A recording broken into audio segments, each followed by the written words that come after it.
Johnny Dollar. Dollar, the investigator? That's right, insurance investigator. Then you're the man I want, the man I need, immediately. Well, it just happens I'm late for an appointment, Mr. What did you say your name is? I didn't, but it's Lynch. Walter E. Lynch. And you must come out here right away, Mr. Dollar. Protect me. Protect you? Yes. I live over here in Manchester. Manchester, Connecticut? Yes, that's right. My address is 13421 Peachtree Lane. 13421 Now, Peachtree. can you come out here right away? Well, I told you I have an appointment to keep. Well, then I hope it's a brief one. You'll come here as soon as you're through with it? Well, that depends, Mr. Lynch. What seems to be the trouble? Well, I thought I made it clear to you, Dollar. My life has been threatened. Well, isn't that something for the police to handle? The police? After all, unless there's insurance involved. Why, of course there is. My own. Oh, what company, Mr. Lynch? Company? Yeah, that's right. Well? Now, what is the matter with you? What difference does it make? If my life is in danger, I need your protection. Okay. Who made this threat against your life, and why? Oh, good heavens, man, do I have to go into that sort of detail on the telephone? Well, unless I know what this is all about, and, look, you didn't answer my question, Mr. Lynch. Have you told the police about this? Do you think I'd call on you if I had? But if your life has been threatened, the thing And I to do... tell you it has. What is the matter with you? All right, then. Call in the police. Now, you listen to me, Dollar. Meantime, if I find any legitimate reason why I should make an investigation, Don't you understand? I'm not asking for investigation. I'm asking for protection. And I tell you, the people for But you now, to look, call... you have my name, you have my address. Now, you get on over here. But don't you see? I shall can't be just... waiting for you. Mr. Lynch. Okay, mister, go ahead and wait. Of all the crackpots. I wonder, though. Yeah? Johnny? Yeah, that's right. Pat McCracken, Johnny, Universal Adjustment. Oh, Bureau. say, Pat, will you find out for me what company, if any, holds a policy on a Walter E. Lynch over in Manchester? Sure, Johnny. But listen, I thought you were going to be here in my office at 10 o'clock sharp. Pat, I'm sorry, but this I need phone... your signature on a deposition for that arson matter you covered last I week. know. And I've got to have it right away. See, one of our men will take it with him out to the coast on the 10:30 plane. And, Johnny, it's 8 minutes after right now. Yeah, I see it is. Pat, I'll be there in 3 minutes flat. Okay. Meantime, look up that Walter Lynch for me, will you? Okay, just get on over here. Right.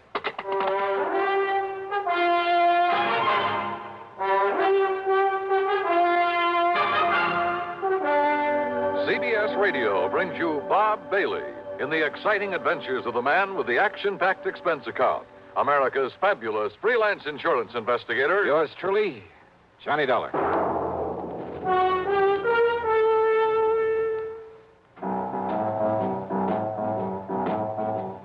Talk about best-selling records. Here's a familiar tune about America's best-selling filter cigarette, Winston.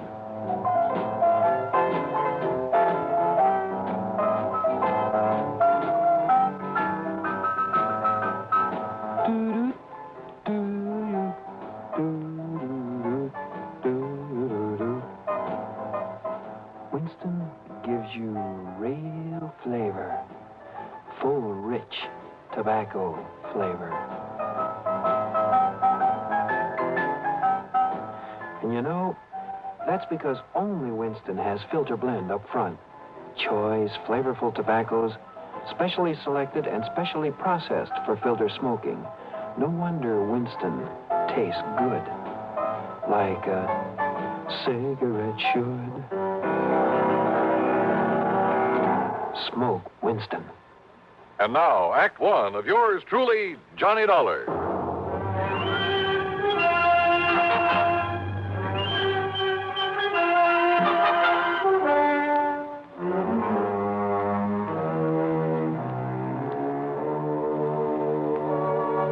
Expense account submitted by Special Investigator Johnny Dollar to Eastern Trust and Insurance Company, Home Office, Hartford, Connecticut.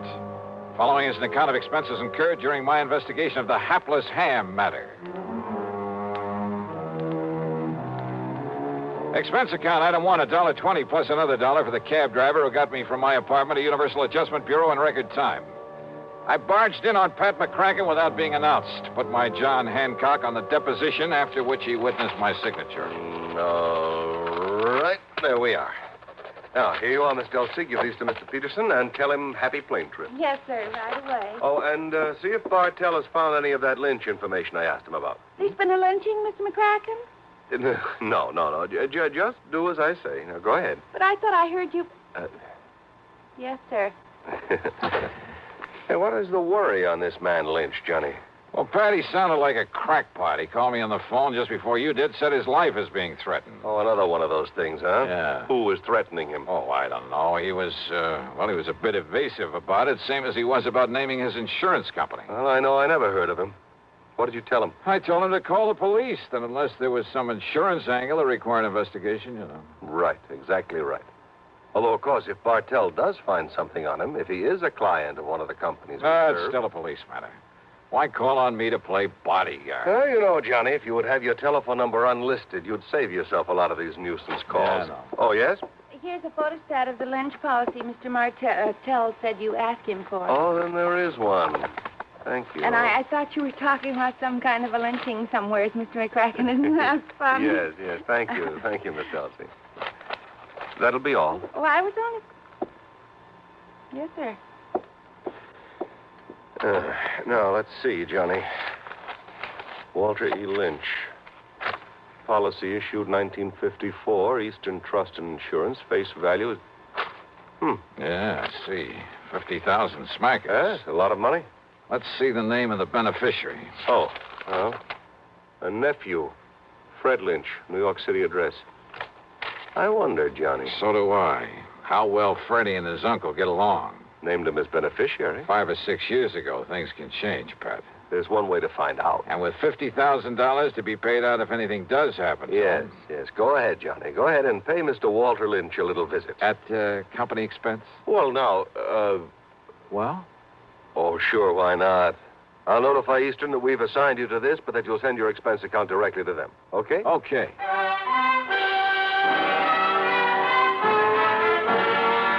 It was only about 13 miles from my place to Manchester, and I used my own car, but I saw no reason for not using the old expense account, so item 2 was $4.60 for a tank full of gas.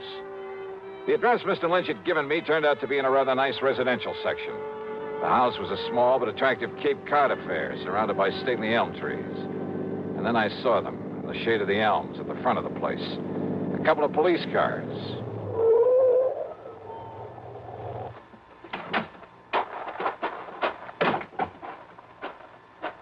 Just a minute there, mister. Huh? Oh, hi, officer. Who are you and what do you want around here? Oh, my name is Dollar, Sergeant Johnny Dollar, insurance investigator. I came here to see Mr. Lynch. Investigator, huh? Any credentials? Better let me see them. Oh, sure, you're okay. Here you are. Hey, what's happened around here? Okay, Dollar. You boys act pretty fast, don't you? What do you mean? Is Mr. Lynch in some kind of trouble? I'd call it worse than trouble, Dollar. He's dead. He's what? That's right. Murdered. Well, then I'd better get inside there and see what's what. Yeah, Dollar. Sure, maybe you better.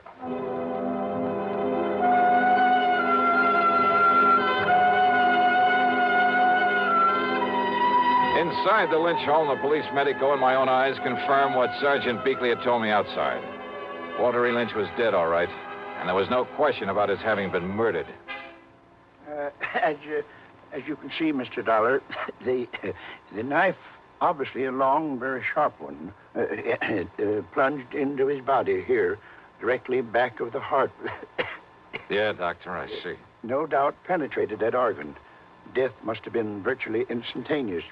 Yes. Any sign of the murder weapon? We haven't found any sign of it here in the house, Dollar. Conroy's out back looking for it. And for any footprints that might give us a clue. That little rain we had last night ought to help in the footprints department. Only it doesn't. However it did this must have come right in the front door. Hi, Dollar. Hi, Conroy. Sergeant, you want me to see what's holding up the boys from the lab? Yeah, I'll give him a call. Right, you are. Meantime, Dollar, if you have any ideas... No, wait a minute. Too late, I guess. What? Were any fingerprints on the telephone? Conroy's probably covered them up. Probably covered up anyway. Huh? Well, it wasn't the killer who called us about this. It was the old character who lives next door, a man named Halsey. Right now, he's back home in his rocking chair at the corner window, muttering to himself, trying to recover from the shock. Maybe when he does recover, he'll be able to give us some help. How did he find out about this? Seems he came over here to talk to Mr. Lynch about his nephew. Fred Lynch. Nobody answered his knock. The front door was wide open, so he walked in here and found this. So he picked up the phone and... You, know about Fred Lynch? I know he's beneficiary of his uncle's insurance. Another good motive gone to waste. What do you mean? You don't know about a couple 3 years ago when Freddie's mother died, left him a pile of money, only made the mistake of leaving it in charge of this one, this stiff we've got lying here? What happened? Well, this old crook finagled that young kid out of every cent of it, so that by the time Fred was 25, entitled to it. That was about 6 months ago. Why, Dollar, Freddie ended up with nothing. His own nephew. That surprise you, Dollar? It's because you don't live here in Manchester. Don't know anything about the Lynch family, what's left of them, which is only Freddie now. What's that supposed to mean? Not one of the Lynch tribe was any good. Ask me, the town will be glad to see this one out of the way. Oh, I get it. Oh, what'd they say, Conroy? Somebody on the way over? Harker will be over as soon as he clears up a hit and run over on the east side. Okay. Well, I guess there's nothing more we can do. Go see who it is. Yes, sir.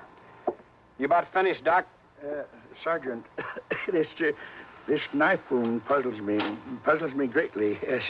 What do you mean, Doc? Very unusual instrument. Very long, thin, with a two-edged blade. Yeah, both edges very sharp. That's so? Yeah, very unusual. Sergeant, you said a neighbor, Mr. Halsey, found him here? Yeah, did somebody speak my name? Here's the man who was knocking on the door. Oh, Mr. Halsey, come in. I don't know that I want her, Sergeant. With that poor man laying there dead. Mr. Halsey, this is Johnny Dollar, insurance investigator. Eh? Insurance investigator? Yeah, I understand you came over here to talk with Mr. Lynch about his nephew, Mr. Halsey. Freddie. Why, that worthless young wastrel, that... Why do you say that? Well, because he never did a day of honest work in his life. The theater, that's all he cares about. Theater? In New York City, that pit of iniquity spends all his time with sinful people, actors, chorus girls, and the like. I take it you don't have much use for people in show business. Scum of the earth. That's what they are. That's all they are. Yeah, and well... he's one of them. Now, Mr. Halsey, and if you... when I saw him here this morning... What? He was here? No doubt come to beg some money from his uncle. Why didn't you tell me that, Mr. Halsey? Of course his uncle cut him off from the money his mother left him. Wouldn't you have done the same? Mr. Halsey, listen. Will you... Yes, well, wouldn't you? Look here now. An actor he is in that sinful city down there. Wait a minute. You say that Freddie was here this morning? Yeah, of course he was. When? That's why I finally made up my mind to come over here and talk to Walter about him. What time was he here? Well, from 9:30 to a few minutes of 10. Doc, have you been able to fix the time of death? Very, very close, Sergeant, yes. By the body temperature. What time would you say, Doctor? About 10 o'clock. Mr. Halsey, are you sure it was a few minutes of 10 when Freddie left here? Well, of course I am. How sure? I was sitting by the window listening to my radio like I always do. Thought you didn't like anything about show business. Radio is different. Oh, thanks. Freddie left his house just before the WDRC announcer gave the time as 10 a.m., and radio time is accurate time. I see what you meant, Sergeant, about a motive going to waste where Freddie was concerned. What are you talking about, Dollar? The doc says death was about 10 a.m. I know. So? And Mr. Halsey, you're sure that Freddie didn't come back here after 10? What's the difference? Of course I am. These eyes of mine may be pretty old, but they never miss anything. Well... What's the difference, Johnny? Freddie's the one that killed him. Lord knows he's the one logical suspect. No, Sergeant. Doc says approximately 10. So, all right, it was a few minutes of before Freddie left here. So Freddie killed him. Now, look, everything ties up. Yeah, and the kind of a knot that's going to hang that boy. No, Sergeant, I wish it was that easy. Oh, of course it is. Motive, opportunity, everything. It all spells Freddie Lynch. No. Conroy put a tracer on him. Right, Sergeant. Sergeant, I'm afraid you're wrong. How can I be? That is, if Mr. Halsey is sure of his times. Of course I am. On the radio. Okay, Dollar, why? Because Walter E. Lynch was still alive after 10 o'clock. What are you talking about? How do you know? Because he'd called me on the phone. Because I myself was talking to him at exactly 8 minutes after 10.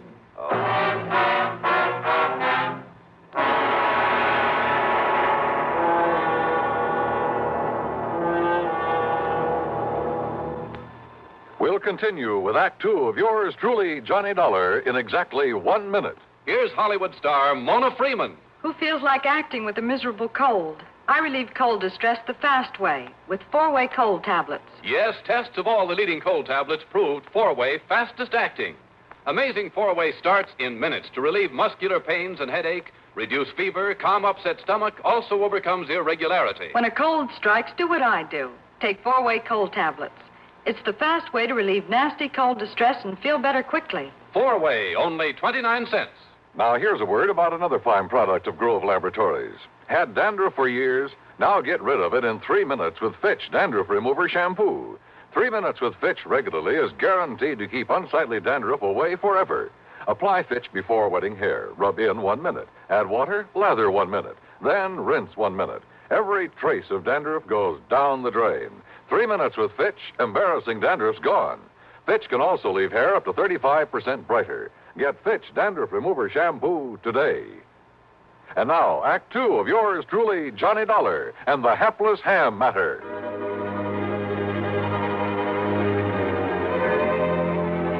No question about it.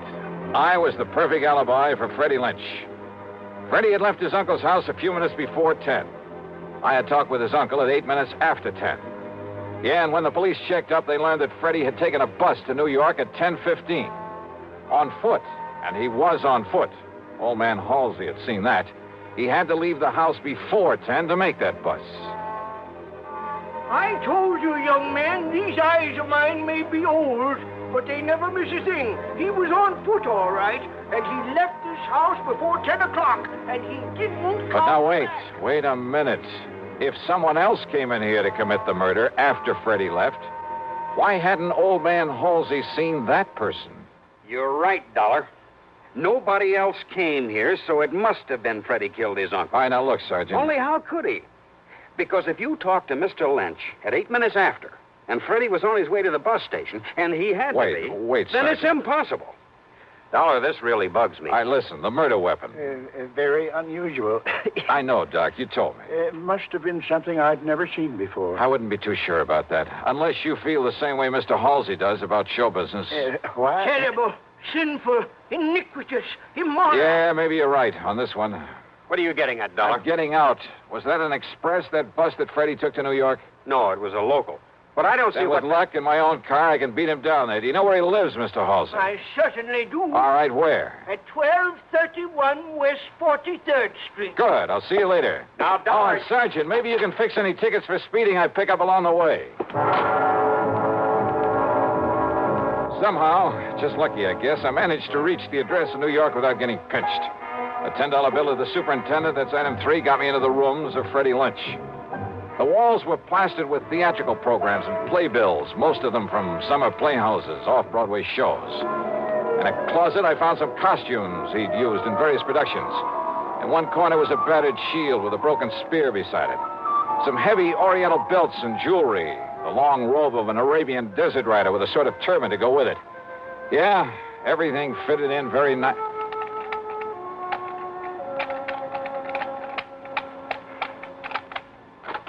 Hey, yeah, wide open, Freddie, wide open, just the way you left it. Come in, kid. I beg your pardon? Kind of careless, but it's all right. It's okay. Hey, who are you? You kidding? Jerry Allen, the agent, you know. Agent? Yeah, where you been, Freddie? When you didn't answer the letter and the telegram I sent you, where you been, huh, kid? Oh, you're a theatrical agent? What else? Listen, look, hey, kid, get this. I got a part for you, great part, a great one, a good salary, too. Of course, you got to let me represent you in the deal, but all I want's the usual 10%. Well, how about it, huh, kid? Jerry Allen, you say? Yeah, sure, that's right. Oh, we never been introduced, but I caught you in half a dozen things, and you're good, boy, good, real good. Well, I like to think so. Sure you are. And being it's my business, I got to keep adding to my stable of actors, see what I mean? So if you want this part, well... I don't think so, What? Mr. Allen. What are you talking about? Well, I'm thinking of giving up the theater. Oh, now, wait a minute. Wait a minute, kid. You fallen heir to a fortune or something? Why do you say that? Huh? Of course, if you don't want the part. No, wait. Perhaps I'd better do another play or two. Good. And you'll let me represent you? Well, Freddie? Oh, why not? Well, if the part is good. Is the part good? It's great, kid. It's great. And if this thing doesn't hit Broadway the first time out... Hey, listen. It's a new play written by Johnstone. You get that? Johnstone. No, I'm afraid I don't recall ever... Oh, sure you've heard of him. Why, man, he's had more hits. Oh, and listen, Freddie, listen to this part. All right. I'm listening. Okay, starts out a young man, just about your age. Second act is 20 years later. Hey, you think you can do it? Why? Of course, my good man. Good. And the third act, well, now that part may be a little tough. You got to kind of make like you're about 60. Why, there's no problem at all, Mr. Allen. No problem at all. Oh, only it's a shaky old man, like he's scared to death all the time. All right, listen. All fear has clutched me by the throat. The overpowering terror, willing up. Oh, hey, that's great. Come on, keep it up, Freddie boy, keep it up.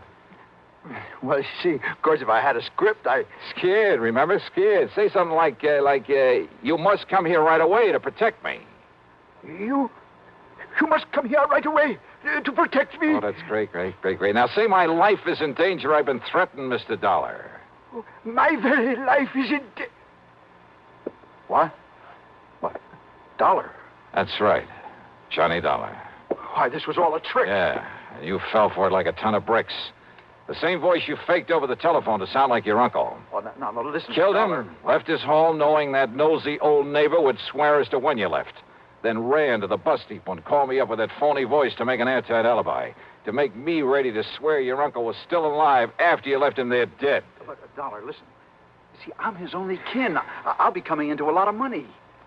His insurance and whatever money or property there is. Oh, why don't you drop dead? I see. But do you see this? So that's what you did it with. Yeah, that's right. Arabian, isn't it? I stand back. Long, thin blade with a double edge. From one of your costume plays? I'll stand back, I say. Sure. I don't need to be close to you to use this. Whoa! Oh, my hand. You've broken my hand. Funny. I didn't think I was that good a shot.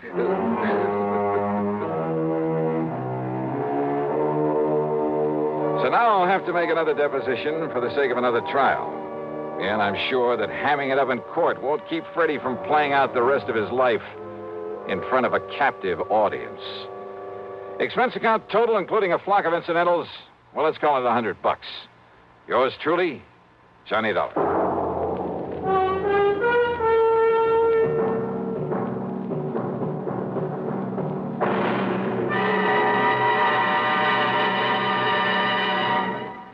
Now, here's a word from our star about the case he'll investigate on next week's program. Thanks, Daniel. It's called The Unholy Two Matter and involves a pair of characters who fit that description perfectly.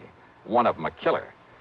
And if you're at all curious about what to do when you've got the situation well in hand and then suddenly a gun is shoved into the middle of your back, well, join us, won't you? Right here on your favorite station at the usual time on Sunday.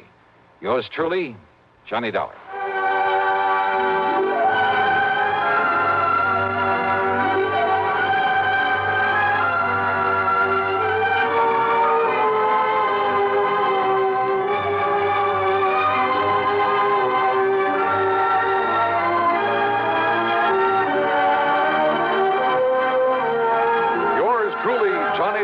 Starring Bob Bailey, originates in Hollywood and is written, produced, and directed by Jack Johnstone. Heard in our cast were Virginia Gregg, Chet Stratton, Lawrence Dobkin, Sam Edwards, Herb Ellis, Ralph Moody, and Junius Matthews.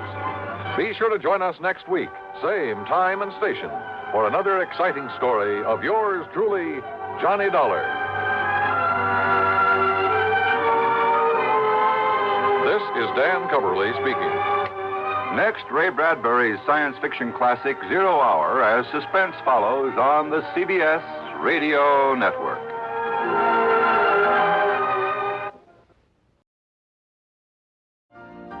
You've been listening to the OTR Gold Network. Find more classic radio at otrgold.com.